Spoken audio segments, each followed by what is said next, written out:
Hi everyone, ಇದು Wednesday night dinner blog. So ಇವಾಗ chicken biryani ಮಾಡ್ತಾ ಇದ್ದೀನಿ. ಒಂದು ಕುಕ್ಕರನ್ನು ಇಟ್ಕೊಂಡು 4 ಸ್ಪೂನ್ ಆಗುವಷ್ಟು ಎಣ್ಣೆ, ಚಕ್ಕೆ, ಲವಂಗ, ಏಲಕ್ಕಿಯನ್ನು ಹಾಕ್ಕೊಂಡು 1 ಸ್ಪೂನ್ ಆಗುವಷ್ಟು ಶುಂಠಿ ಬೆಳ್ಳುಳ್ಳಿಯ ಪೇಸ್ಟ್, 3 ಹಸಿಮೆಣಸಿನಕಾಯಿ, 1 ಕಪ್ ಆಗುವಷ್ಟು ಕಟ್ ಮಾಡಿ ತಗೊಂಡಿದ್ದಂತಹ ಈರುಳ್ಳಿಯನ್ನು ಹಾಕ್ಕೊಂಡು ಚೆನ್ನಾಗಿ ಬಾಡಿಸ್ಕೋಬೇಕು. ಈಗ ಇಲ್ಲಿ ನಾನು ಒಂದು ಅರ್ಧ kg ಆಗುವಷ್ಟು ಚಿಕನನ್ನು ತಗೊಂಡಿದ್ದೀನಿ.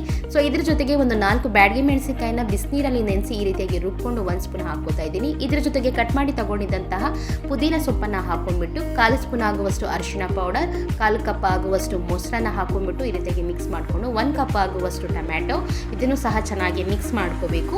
ಇದರ ಜೊತೆಗೆ 1 ಪ್ಯಾಕೆಟ್ ಆಗುವಷ್ಟು ತೇಜು ಬಿರಿಯಾನಿ ಮಸಾಲ, 1 ಸ್ಪೂನ್ ಆಗುವಷ್ಟು ಧನಿಯಾ ಪೌಡರ್, 1/4 ಸ್ಪೂನ್ ಆಗುವಷ್ಟು ಗರಂ ಮಸಾಲ, ಹಾಗೆಯೇ 1/4 ಸ್ಪೂನ್ ಆಗುವಷ್ಟು ಅಚಕಾರದ ಪುಡಿಯನ್ನು ಹಾಕೊಂಡ್ಬಿಟ್ಟು 1.5 ಲೋಟ ನಾನಿಲ್ಲಿ ಅಕ್ಕಿಯನ್ನು ತಗೊಂಡಿದ್ದೀನಿ. ಇದಕ್ಕೆ ತಕ್ಕಂತೆ ನೀರನ್ನು ಹಾಕೊಂಡು ರುಚಿಗೆ ತಕ್ಕಷ್ಟು ಉಪ್ಪನ್ನು ಸಹ ಹಾಕೋಬೇಕು. ಇವಾಗ ಲಾಸ್ಟಲ್ಲಿ ನಾನಿಲ್ಲಿ ಕೊತ್ತಂಬರಿ ಸೊಪ್ಪನ್ನು ಹಾಕೊಂಡ್ಬಿಟ್ಟು ಮಿಕ್ಸ್ ಮಾಡಿ 2 ವಿಸಿಲ್ ಕೂಗಿಸ್ಕೊಂಡ್ರೆ ರುಚಿಕರವಾಗಿರುವಂತಹ ಚಿಕನ್ ಬಿರಿಯಾನಿ ರೆಡಿ. ಸೊ ಇದು ವೆಡ್ನೆಸ್ಡೇ ನೈಟ್ ಡಿನ್ನರ್ ಬ್ಲಾಗ್ ಆಗಿತ್ತು.